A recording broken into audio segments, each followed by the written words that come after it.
Está no ar Gente que Fala, o melhor programa de debates do rádio brasileiro. Gente que Fala tem texto e direção geral do jornalista Fausto Camunha. Gente que Fala reúne de segunda a sexta-feira formadores de opinião para discutir as principais notícias do dia. Gente que Fala tem o selo de qualidade ABCOM.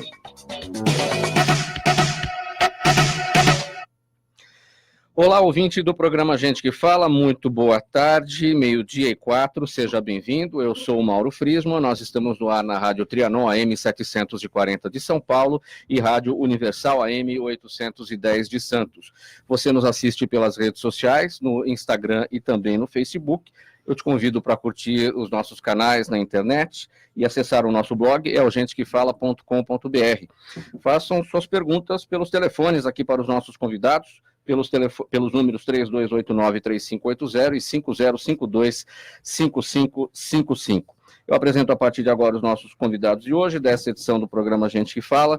Aqui à minha esquerda, para você que nos vê pelas imagens das redes sociais, Luiz Lemos Leite, presidente da Associação Nacional de Fomento Comercial, ANFAC.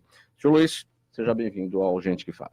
É um prazer enorme estar aqui com vocês, trazendo naturalmente uma palavra sobre uma matéria que às vezes é mal até entendida, apesar de estamos caminhando para 38 anos de atividade. É um prazer enorme desfrutar essa oportunidade com todos os companheiros aqui, que eu acho que poderemos colher aqui bons frutos, principalmente numa ocasião como essa que o Brasil precisa de tantos bons conselhos, muito boas palavras, muita reflexão.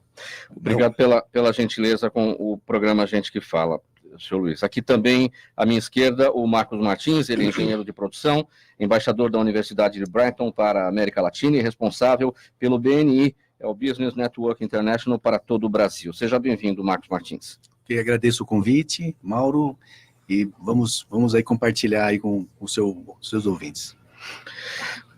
Também conosco agora aqui à minha direita, Eduardo Guelmon Santana, especialista em gestão de cidades, networking profissional e marketing de relacionamento. É o fundador do BNI Planalto Paulista. Eduardo, seja bem-vindo. É um privilégio estar aqui, uma honra, e espero que possamos contribuir para os micro e pequenos empresários, empreendedores e profissionais liberais que nos ouvem nesse momento.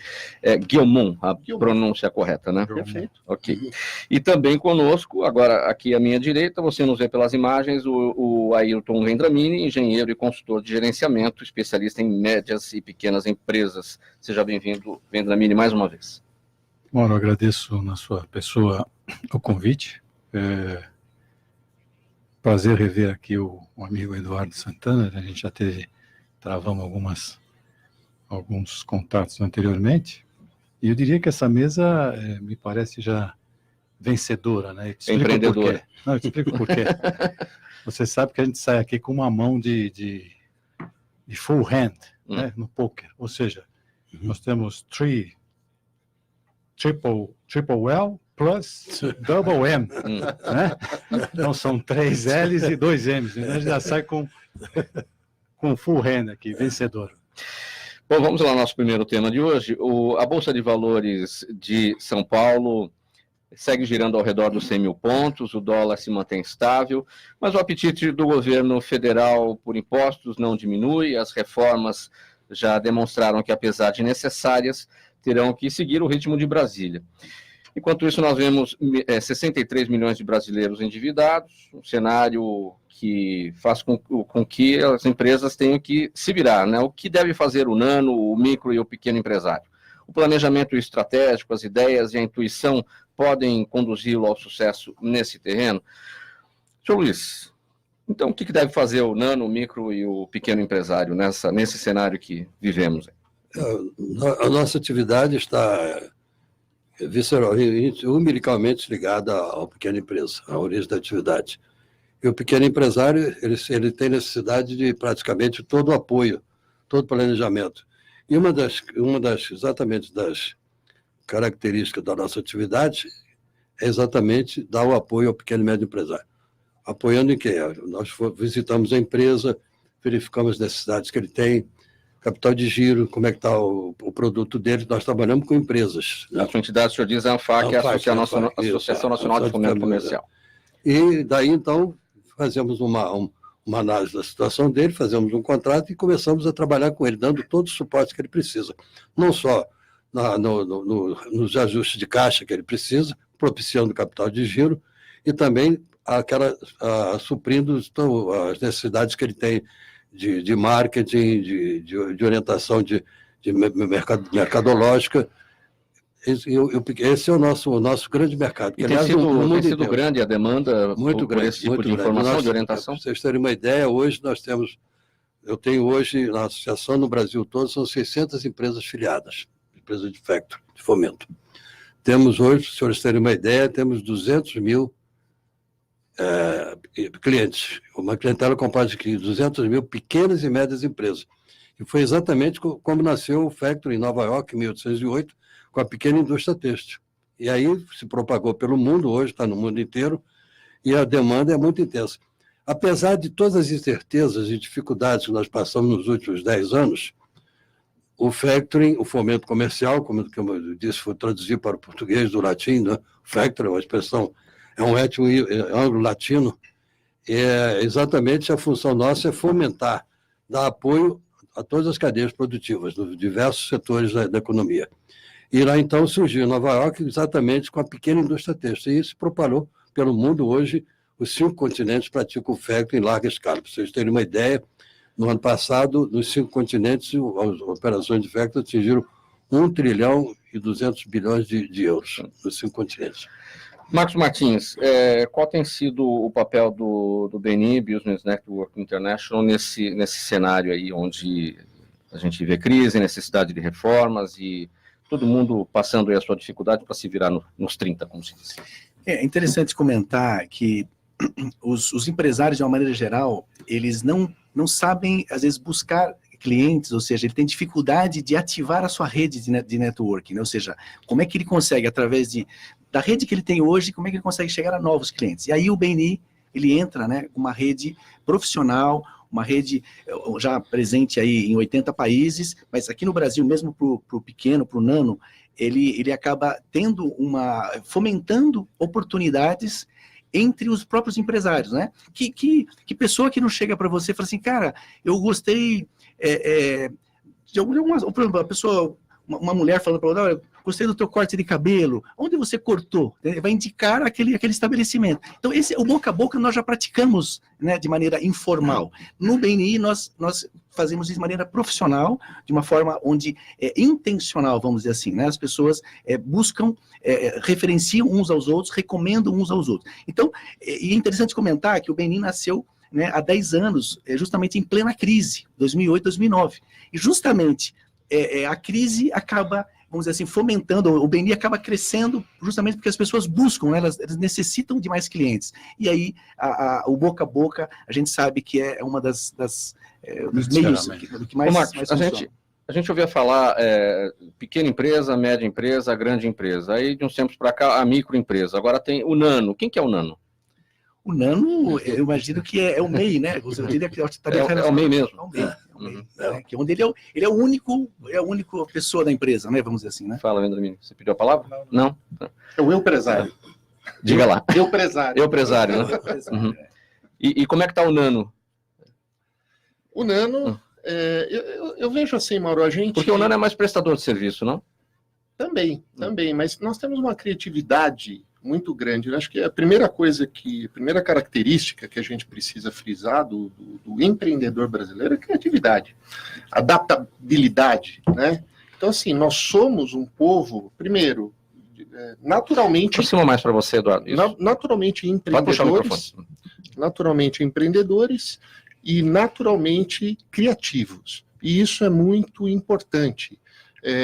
Então, hoje a gente vive no mercado uma tendência de pejotização.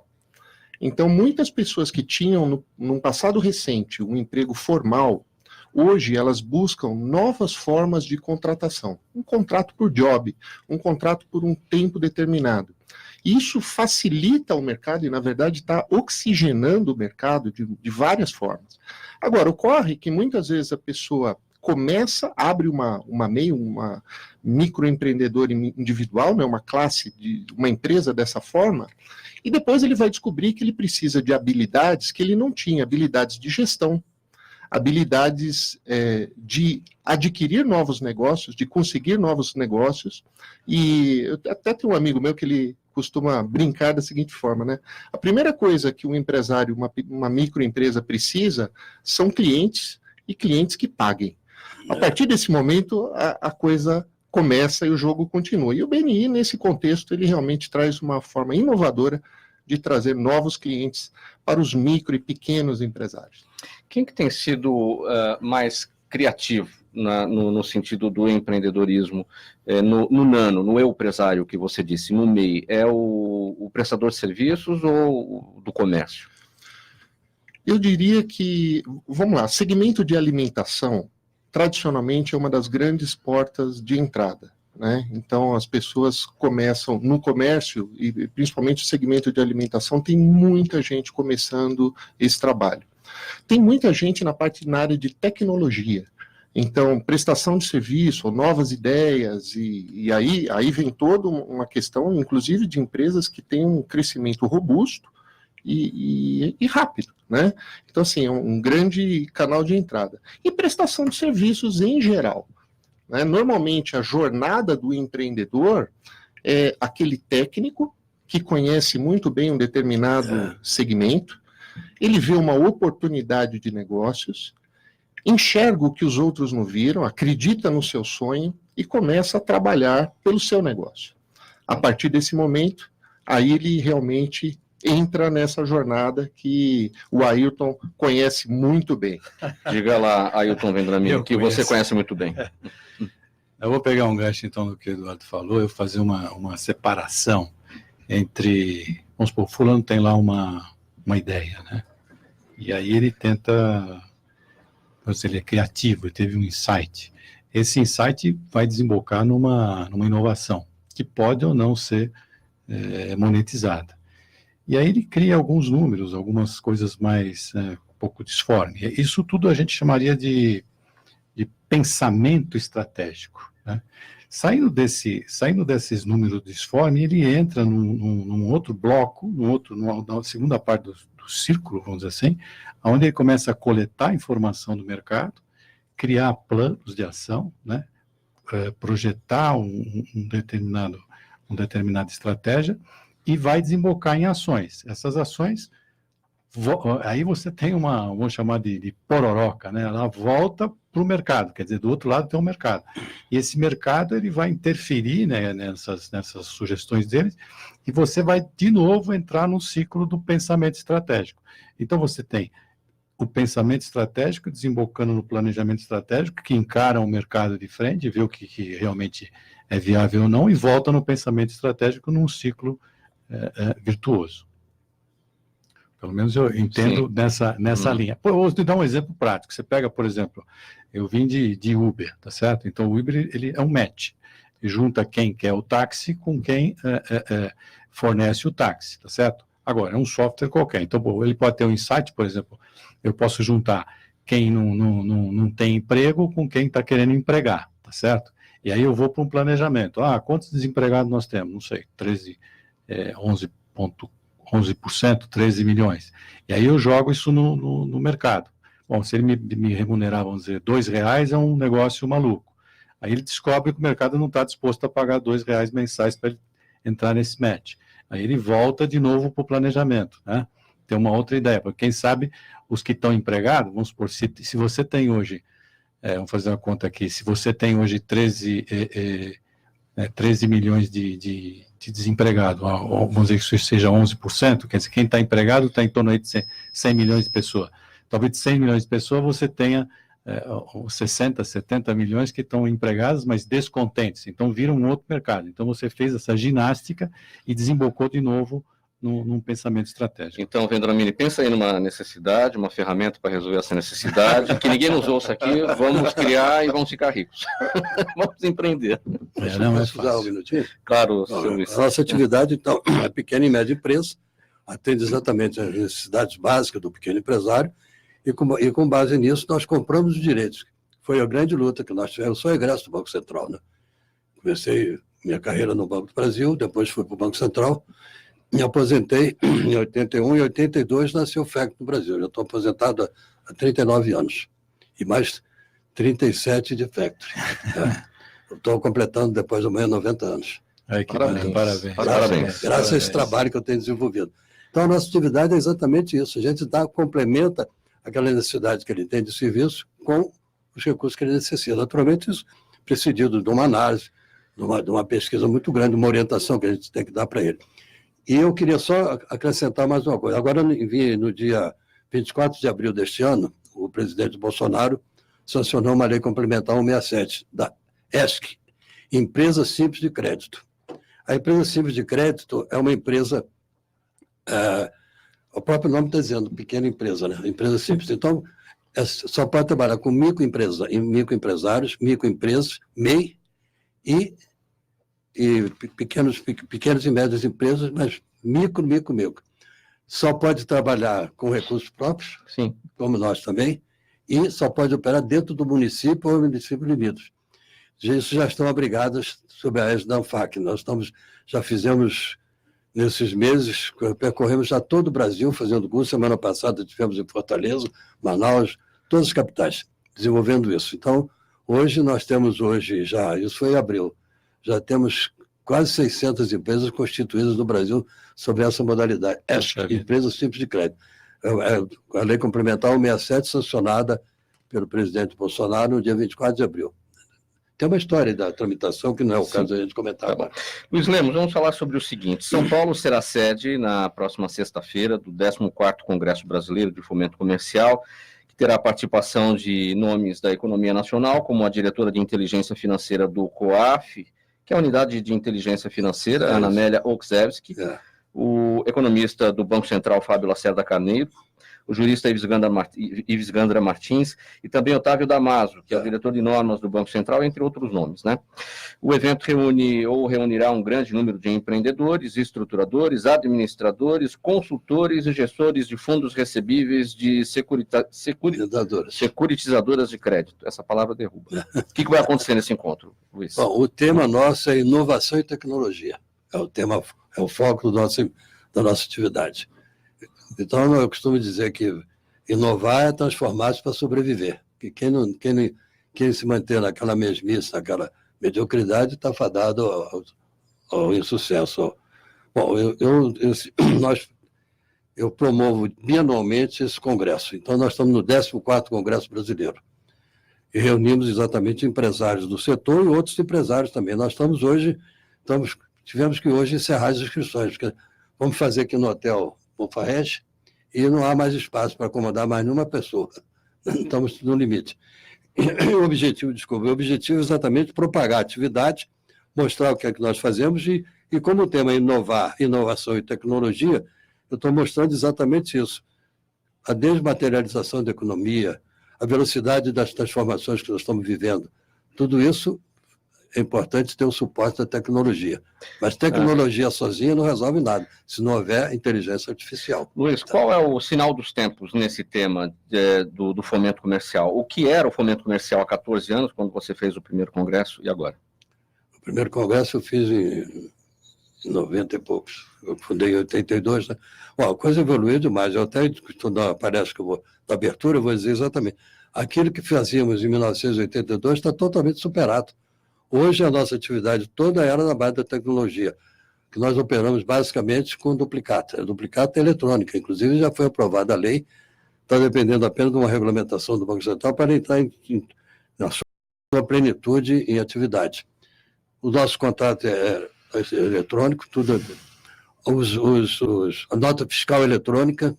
Então, isso tudo é exatamente o progresso que nós estamos enfrentando, a velocidade das transformações, o avanço da técnica. Então, esse congresso nosso, o Damaso vai falar sobre as inovações do sistema financeiro, que nos interessa também. Nós estamos fora do sistema, né?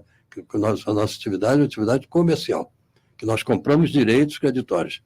O Banco Central, negociamos com o Banco Central, não podemos fazer nada que está previsto na Lei 45/95, que é a lei que criou o Banco Central, e estamos aí nessa caminhada inexorável para a modernidade, né? Ô, Luiz, deixa eu te fazer uma pergunta, na verdade. Eu estou me lembrando aqui de um ex-diretor do FBI, que foi o Robert Mueller, e ele dizia de uma coisa que era o seguinte, que existem dois tipos de empresa, uma que foi atacada por hackers e há outro grupo que será atacado por hackers, né? Então a pergunta é, como é que vamos ser assim, todo esse setor bancário, todas essas transações vão se proteger desses ataques cibernéticos, né? Realmente essa é uma preocupação nossa, entendeu? Nós contratamos uma empresa especializada em poder fazer a previsão, né, de qualquer contato. Essa empresa, ela chega eu tenho uma parceira nossa que nós contratamos, ela chega numa empresa nossa, e ela dedilha lá o computador e verifica realmente alguns sinais. Conforme a frequência desses sinais ou alguma variação, ele detecta na hora que está havendo alguma influência externa, entendeu? Isso é uma preocupação diuturna, né? E realmente, felizmente, a gente não tem tido grandes problemas nessa parte. Que bom. Mas é uma atividade, é uma prevenção permanente nossa, viu?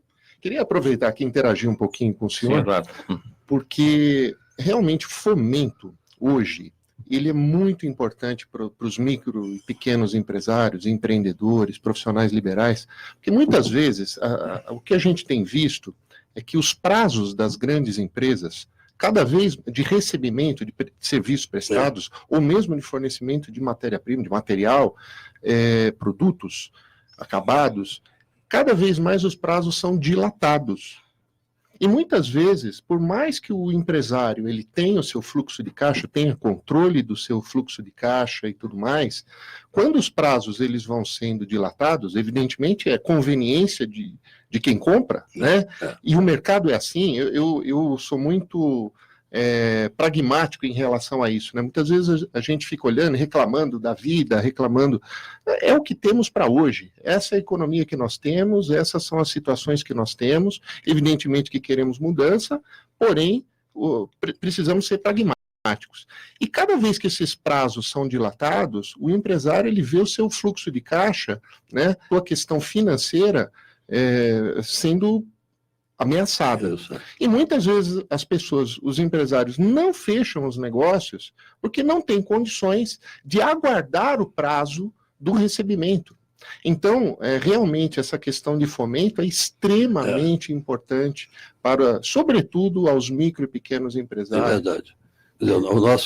Nós compramos os direitos, prestamos o serviço, cobramos uma comissão, nós chamamos ad valorem, pelo valor de face do título que nós negociamos, e pagamos à vista, mediante que nós chamamos, como nós fazemos empréstimo, uma compra, mediante um fator de compra, que hoje está variando em torno de 3, 3,5%. Ou seja, o empresário acaba colocando... coloca isso na conta, já na sua proposta, e vamos para frente, toca o negócio. Exatamente, um dos segredos da nossa atividade, exatamente o ajuste de caixa do nosso empresário, porque ele não tem condições de fazer isso. Qual tem sido a dilatação média deste prazo, a ponto de ser impeditivo no fechamento de negócio, Gildardo? Olha que interessante, né? Há um tempo atrás, se falava em recebimento em 30 dias. 30 dias, né? Depois foi 30, 60 dias, né? Depois 30, 60, 90 dias. Hoje, já está se falando 180 dias. Então, realmente, para quem não... Imagina a robustez de caixa que você precisa ter para realmente prestar serviço para isso aí. E como, normalmente, a grande empresa, e ela está na dela, hein? Acho que, assim, é legítimo, ela tem volume de contratação, ela se dá o direito, né? E aí, a gente precisa se adequar. E, realmente, essa é uma solução extraordinária. No nosso caso, por exemplo, a pequena indústria negocia sempre com a grande indústria, que é o sacado. E o sacado impõe as condições que ele quer. Sim. Então, nós garantimos a ele o recurso que ele precisa para ajustar o caixa dele. Exatamente a filosofia nossa. Bom, vamos seguir aqui para o nosso próximo tema. Business Network International é uma organização fundada em 1985 nos Estados Unidos, hoje referência internacional que reúne milhares de grupos de networking de negócios em todo o mundo. Oficialmente, sua missão é ajudar as pessoas a fazerem crescer seus negócios por meio de um programa de marketing boca a boca bem estruturado, onde seus integrantes recomendam-se mutuamente. Ao Brasil, o BNI chegou em 2009 pelo engenheiro Marcos Martins e hoje já reúne dezenas de grupos de empresários. Marcos Martins, antes de você falar a respeito, já são 10 anos de Brasil, né, do BNI, antes de você falar a respeito, quem está em sua sala? Esse é o tema, né, o título do livro, né, que a gente lançou esse ano, junto com o fundador do BNI. E é muito curioso, se você me permitir, imagine uma situação, imagine que a vida, né, fosse uma sala onde você, as pessoas que você recebe na sua sala nunca mais sairão da sua sala. Imagine assim, só tem uma porta de entrada e acabou. Então imagine que as pessoas, se isso fosse verdade, as pessoas seriam muito mais seletivas, né, em escolher ou deixar as pessoas entrarem na sua sala. O que é curioso é que estudos de científicos dizem que todas as pessoas com que a gente tem contato deixam alguma marca na gente. Então, na verdade, essa analogia, ela é verdadeira, ou seja, essa metáfora, ela realmente funciona. Ou seja, as pessoas que, de alguma forma, passaram na sua vida, elas deixaram alguma marca positiva ou negativa. Então, a ideia é justamente, é um livro que ele não é só BNI, ele é para a vida, ele realmente faz com que as pessoas reflitam sobre, né, quem elas permitem entrar no seu círculo de amizades. E aí ele também, a gente fala um pouco de... Por isso o segredo para construir o melhor de você. Exatamente. Tá?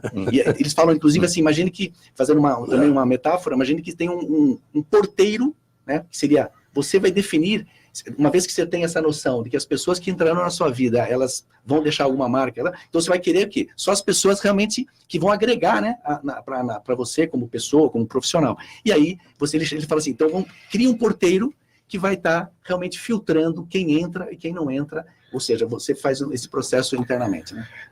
Quero te agradecer aqui, o livro, esse exemplar está aqui nas minhas mãos, vocês vêm aqui pelas imagens das redes sociais, especialmente dedicado, muito obrigado pela gentileza, Marcos. Estou vendo aqui, Marcos R. Martins, eu vou chutar R, é Roberto ou não?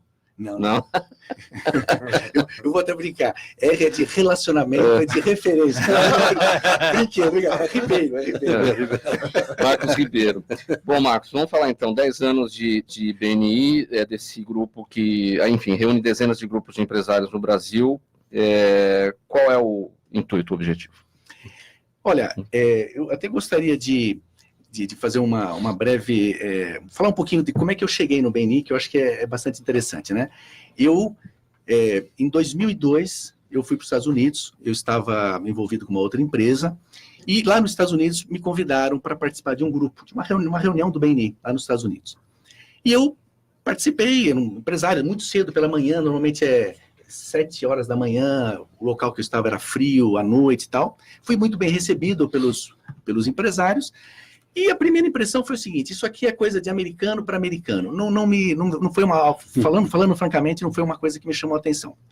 5 anos depois, em 2007, eu já estava envolvido com networking profissional, com coaching executivos, e eu falei, poxa, e o BNI? Será que o BNI já chegou no Brasil? E eu fui atrás e descobri que eles tinham tentado algumas reuniões no Brasil e tal, mas não foram para frente. E aí eu, né, entrei em contato com a matriz e fui atrás. O interessante, aí a pessoa que tinha os direitos do Brasil era um inglês que tinha comprado os direitos de Portugal e comprou os direitos do Brasil por causa da língua. E ele falou assim, vem aqui me visitar aqui em Portugal, né, que ele também estaria indo para Portugal. Eu fui lá, participei de vários grupos lá, fui muito bem recebido, porém eu pensei comigo, não, isso aqui é Portugal, país irmão, as pessoas vão me receber bem de qualquer jeito.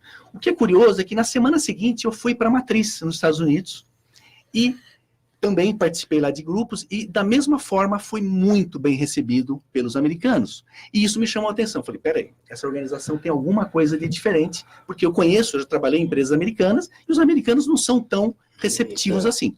Então, por que eu contei tudo isso?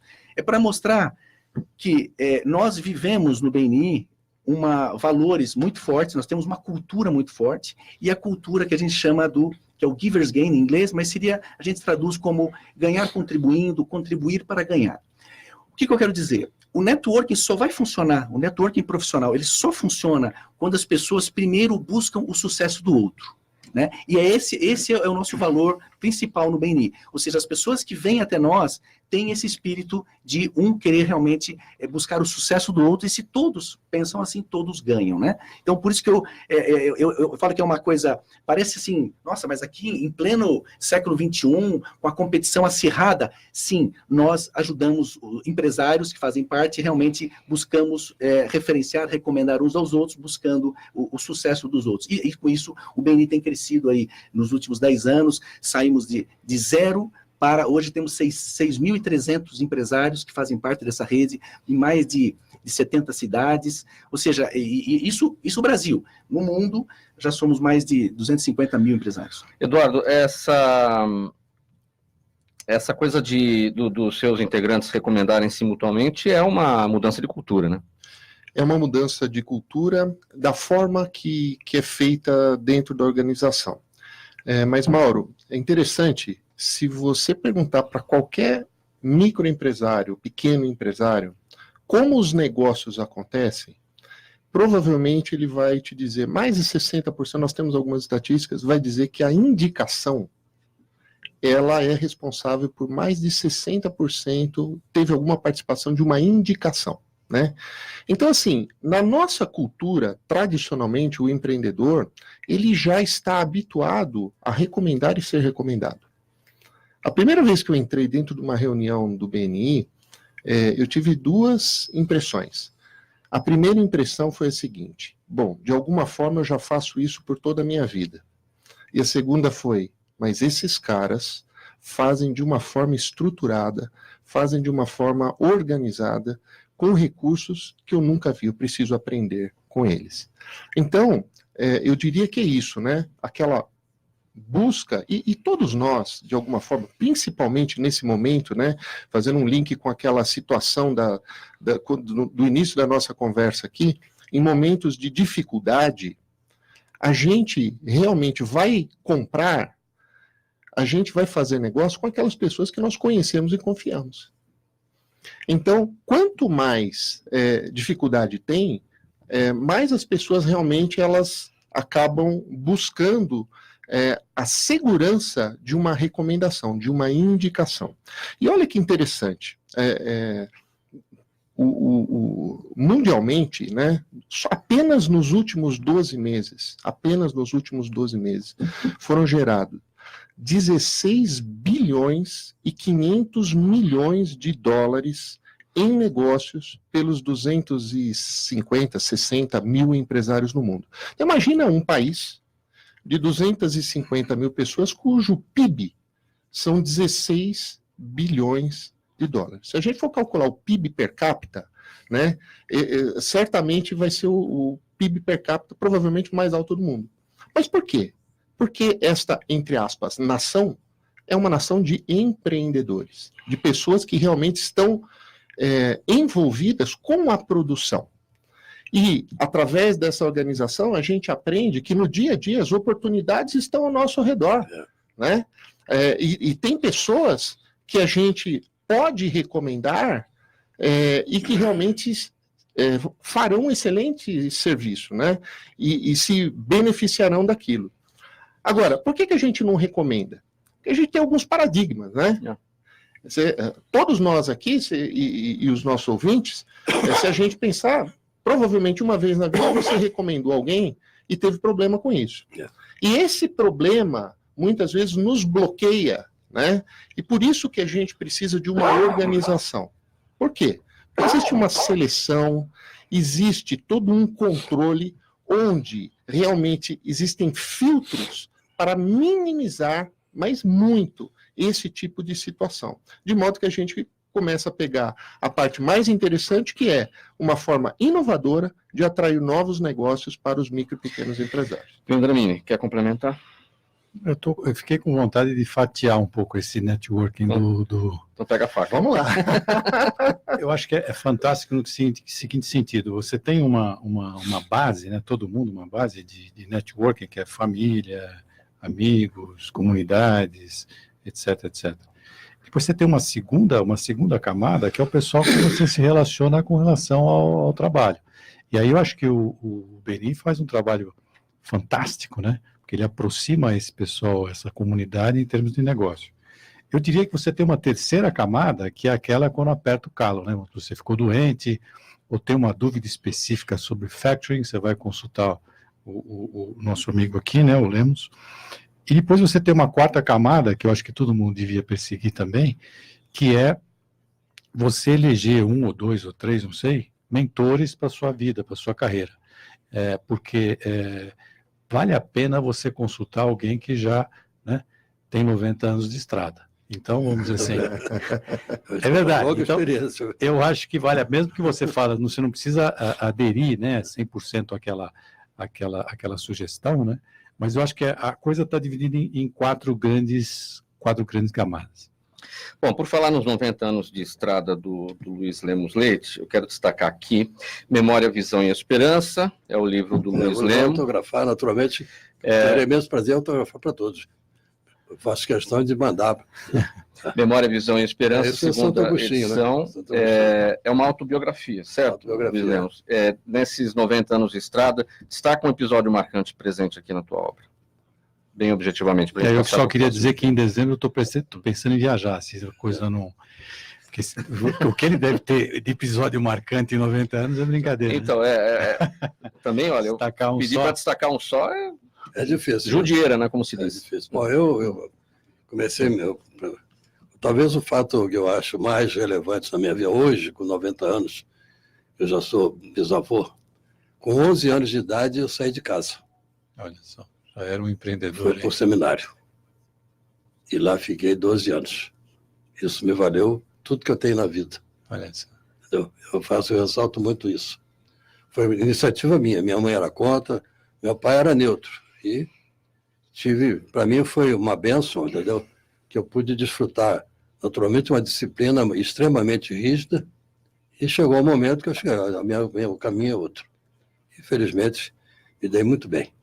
Fui para o Banco do Brasil, depois fui para o Banco Central, fundador do Banco Central, encerrei minha carreira como diretor do banco, e em 64 também tem um outro episódio, talvez, muita gente até pode interpretar mal. Em 64 eu estava em Brasília, no Banco do Brasil, e houve a Revolução.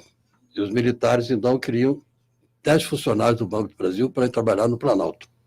Gente de nível. Eu já era formado em Direito. Então, o senhor me traz, me apresentei lá para o coronel. Quando eu cheguei, me assustei, ele bateu continência para mim. Eu tinha 34 anos, né? Imaginei o seguinte, esse moço deve ter 34 anos, na hierarquia militar deve ser major, tenente-coronel, sei lá o que ele imaginou na hora.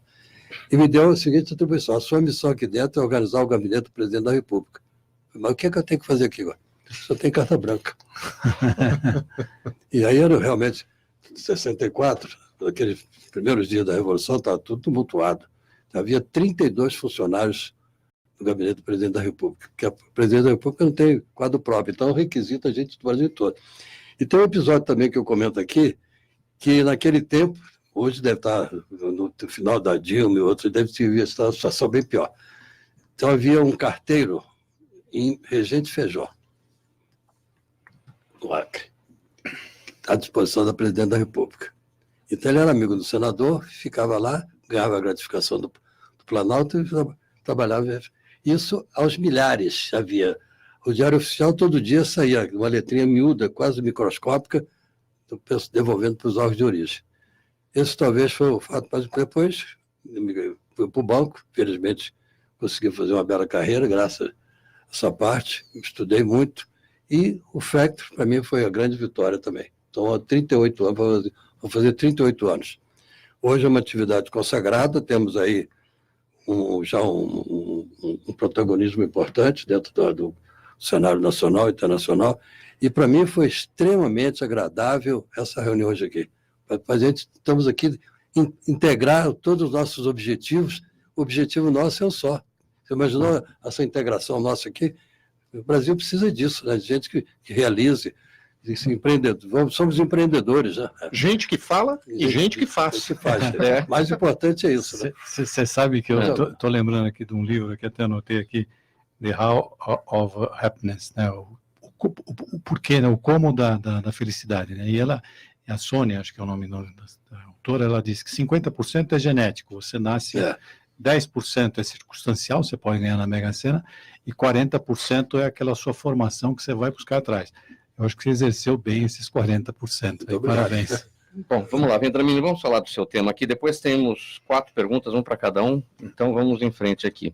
Há uma discussão sobre o que é mais importante, a teoria ou a prática. Sabe-se, porém, que não dá certo uma coisa sem a outra, ou seja, não basta aprender nos livros, pois a prática é diferente, e também não adianta pôr nada em prática sem aprender como se faz.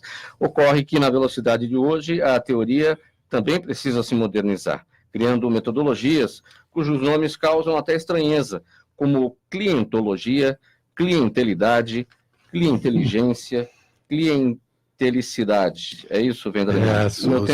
A sua equipe de pesquisa foi fundo aqui, né? Esses nomes aqui eu criei lá no meu tempo era freguês, uns anos atrás. Mas a ideia aqui é assim, né? Na verdade, assim, quando eu criei isso há um tempo atrás, era clientologia, estudo do cliente, como o próprio nome diz, né? Mas aí você tem que... São 3 grandes pilares. A clientelidade seria o cliente diante da realidade dele, né? Como é que funciona? Não adianta você propor algo que está fora do que ele tem de ferramenta, de ambiente, né? E a clienteligência seria como, né, você vai operar com esse cliente. E a clientelicidade seria essa felicidade, esses 40% que a gente falou agora do How of Happiness, né? Então, ou seja, na verdade, é assim, tudo na vida é por que você faz, que eu acho que você deve começar por ali, como você faz e o que você faz. O que vai depender muito de cliente para cliente, de mercado para mercado, né, de factoring, disso, daquilo. Mas o porquê você faz, eu acho que está no nascedouro aí, está lá no seminário, e aquilo te arrasta para o resto da vida. E depois o como você tem alguns princípios e termina. Então, vamos dizer, você começa com a teoria, uma teoria básica, forte, sólida, e depois, vamos dizer assim, a prática lá na frente vai te moldando, te ajustando.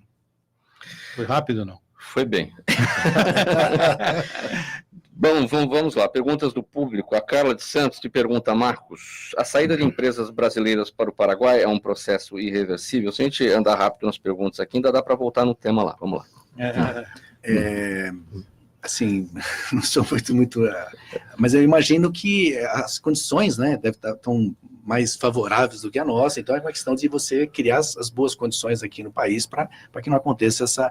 Talvez esteja relacionado com a carga tributária, né, que é muito alta aqui, e acabam indo para... Mas eu acho que é uma questão de você melhorar as condições aqui para que isso reverta, né? Isso a médio prazo, a curto prazo? O Brasil, infelizmente, tem problemas estruturais, né? Problemas que não são de fácil solução. É longo prazo. É longo prazo. Sim. Você sabe que até uma época, nos anos 80, eu ia muito ao Paraguai, ia todo mês ao Paraguai. E eu ficava assustado, porque o salário mínimo deles era o dobro do nosso, né? Eu falava, puxa, isso é bom trabalhar aqui, né? Aí um dia eu falei para um paraguaio lá, falei, pô, que maravilha o salário. Ele falou, não, o problema é que ninguém ganha o salário mínimo, porque todo mundo ganha abaixo. Né? Então, essas coisas você tem que ver direito, para depois ver se realmente vale a pena. Né? Isso é tudo isso. Eduardo, a Juliana da Pompeia pergunta a sua avaliação sobre o atual nível do ensino de marketing no Brasil. Olha, eu acho hoje nós temos centros de excelência em marketing, né? Então o Brasil é referência, temos... isso acontece de um modo geral no Brasil, né? Agora, especificamente o marketing de relacionamento, né? O networking profissional, que é uma forma de marketing boca a boca, muito poucas organizações no mundo ensinam sobre isso. Isso é uma das coisas que, inclusive, o nosso fundador, o Dr. Aiva Meisner, ele fala muito. Ele tentou implantar alguns programas no Vale do Silício a respeito disso, e mesmo lá ele não teve essa aderência, né? Então, assim, o marketing tradicional, eu acredito que nós estamos, sim, temos bem servidos. Claro que, como toda a universidade, todo o ensino no Brasil hoje, você tem clusters aí, você tem centros de excelência, né? E você tem uma massa que tem dificuldade de acesso ao ensino, mas especificamente, eu diria que tem muito poucas iniciativas de ensino.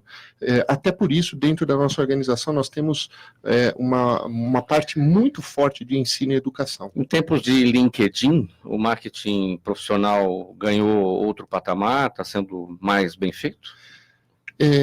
Muito boa a sua colocação, Mauro, porque assim, o LinkedIn é uma estratégia, é uma plataforma fantástica para se utilizar e fazer networking online.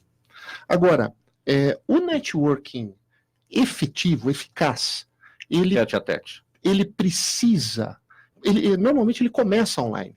Então, eu diria que o LinkedIn, como uma estratégia de aproximação e início e tal, ele é fantástico. Agora, não pode ficar só ali. Isso, o problema é isso, está um pouco desbalanceado. As pessoas, principalmente da nova geração, elas acreditam que apenas o online vai resolver, e nada substitui o olho no olho. A geração de confiança que nós criamos ao realmente conviver, compartilhar, investir tempo de qualidade juntos, isso que vai gerar aquela confiança para que os grandes negócios possam acontecer, né? Então, isso é uma curva que a gente vai ganhando a confiança. O online eu vejo assim com excelentes olhos, eu acho que é excelente, uma estratégia excelente, precisa aprender a mexer, né? O LinkedIn, ele tem as suas particularidades, etc. e tal, mas quem aprende é fantástico. Agora, não despreze o offline. Né? Acho que a gente precisa um pouco assim de sabedoria nas ações para ter temperança, né? Usar o online e ao mesmo tempo ter o offline para complementar e ser efetivo. Então, mas esse online, ele não está tornando as relações um pouco mais frias, a ponto das pessoas não quererem receber, não quererem ser... muita gente quer ser recebida, agora precisa encontrar o caminho para isso. E aí aqueles que poderiam receber estão refratários, né?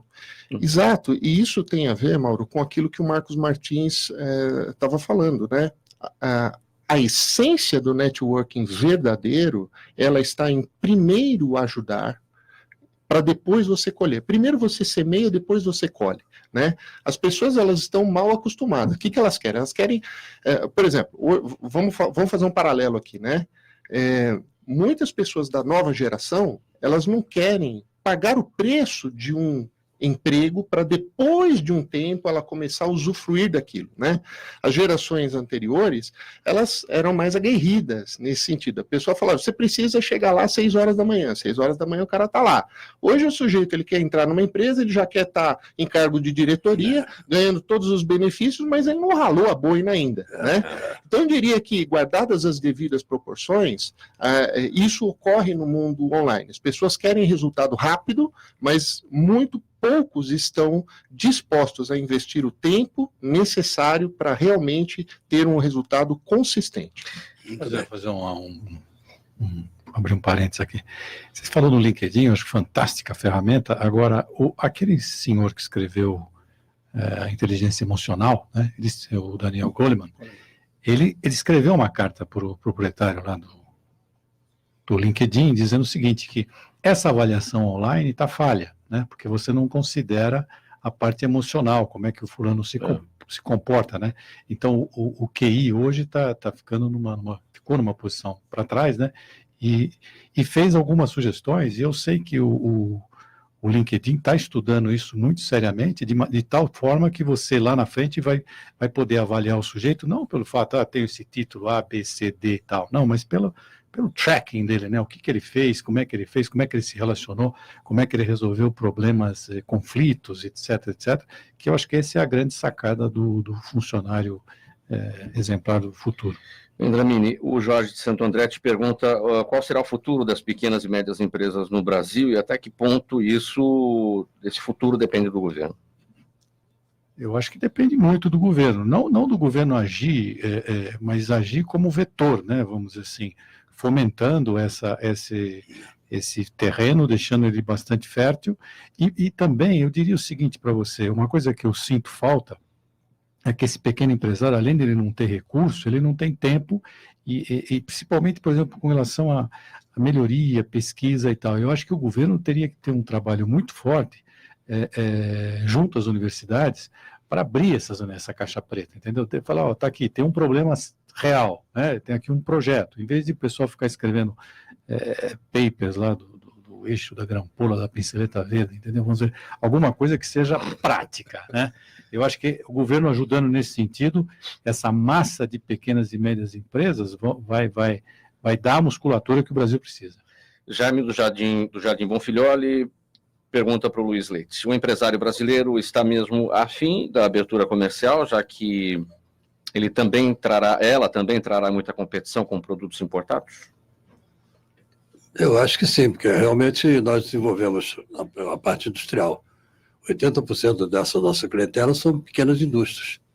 E realmente o problema é da competitividade do mercado. Nós damos todo esse suporte, aquilo que ele falou, nos nossos treinamentos, o olho no olho, fundamental para a nossa atividade. Eu acho que vai haver está dizendo com relação à importação, né? A exportação. O empresário brasileiro está afim da abertura comercial, já que ela também trará muita competição com produtos importados? Sem dúvida. Eu acho que, no caso nosso, por exemplo, nós temos um produto do Factory Internacional que ele trabalha como no Factory Exportação, como importação. E para o cliente nosso aqui, é fundamental, eu acho. Principalmente na parte de insumos, na parte de matéria-prima, que muitas vezes a nossa pequena empresa tem dificuldade de entender, principalmente aquelas que trabalham na periferia das montadoras, que temos muita clientela nossa aí, que precisa exatamente desse know-how, dessa sinergia que é importante. Gente, o tempo do programa se esgotando. Luiz Leite, sua palavra final, a mensagem que fica, seus canais. Bom, foi um prazer enorme verificar que as nossas atividades são complementares e sinérgicas. Eu acho que a gente deveria, a partir desse momento, haver um congressamento maior entre nós, em benefício da própria sociedade. Marcos Ribeiro Martins, sua palavra final, sua mensagem. É interessante, né? Foi falado aqui um pouquinho do porquê, né? Por parte do André Dramini. Eu achei interessante porque as pessoas, seja um estudante, seja um empresário, ele tem que buscar sempre o seu porquê, né? Porque o mercado hoje está muito competitivo. Se você não tiver certeza daquilo que te move, você não vai ultrapassar os obstáculos que você vai enfrentar, porque você vai enfrentar muitos obstáculos. E aí, você conhecer o seu porquê vai te fazer romper essas dificuldades, esses percalços da vida aí, e com certeza vai ter sucesso. Eduardo Santana. Bom, primeiro, uma honra estar aqui, um privilégio conhecer cada um de vocês pessoalmente, olho no olho, né? Eu vejo hoje nós estamos num momento ímpar da nossa história. Né? Estamos aí com um virtual acordo Mercosul-União Europeia, com um virtual acordo bilateral Brasil-México.